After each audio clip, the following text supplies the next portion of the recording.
For some time now, we've had apps that can learn to recognize your face and unlock your phone, or pick you out in a photo.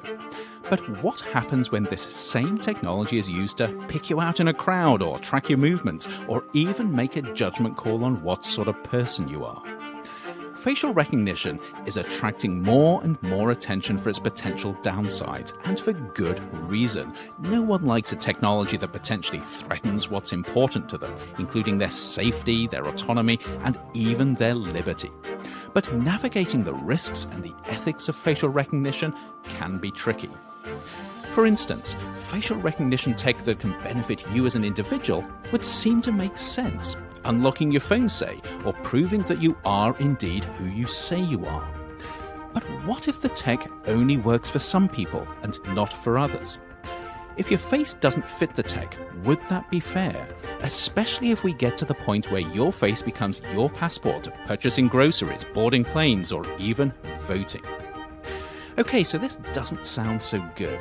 But what if we eventually have apps that use facial recognition to tell us when we're getting sick, for instance, or when we're mentally run down, or even when we need to seek help from others? This could be a real boon for helping us stay healthy and well. Unless, of course, you only get advice you can trust if you had the right skin color or just the right facial features. Challenges like this can be overcome if developers are as responsible as possible in avoiding bias in facial recognition apps and develop them to work equally well for all users. But what happens when bias becomes a feature rather than a flaw? Imagine, for instance, an app that claims to be able to tell if you're lying, or you've committed a crime, or that you might commit one just by scanning your face. Now imagine that this app gets things wrong, or it reflects the biases of the people who created it, so that if they think you look like a liar or a lawbreaker, this is what the app confirms. And imagine that this app was then used by employers and law enforcement as judge and jury.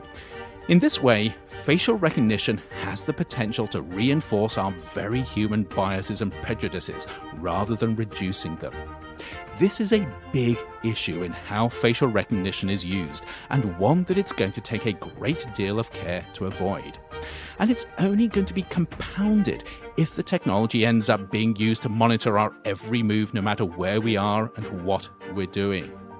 But beyond bias, what if there were ways in which facial recognition could tell us more about ourselves than is possible with our human senses alone?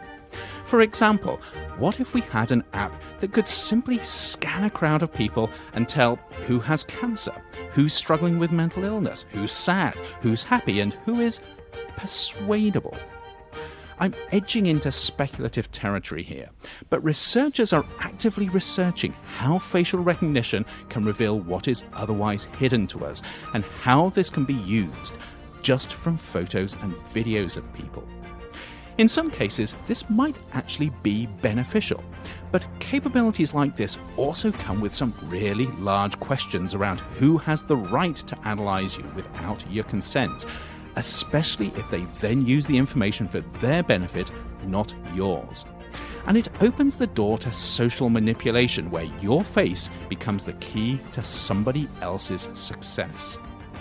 The bottom line here is that while there are many potential benefits to facial recognition, there are also a lot of ethical hurdles to overcome if the tech is to be developed and used responsibly. And here we should all have a say in how the technology is used and how it is not.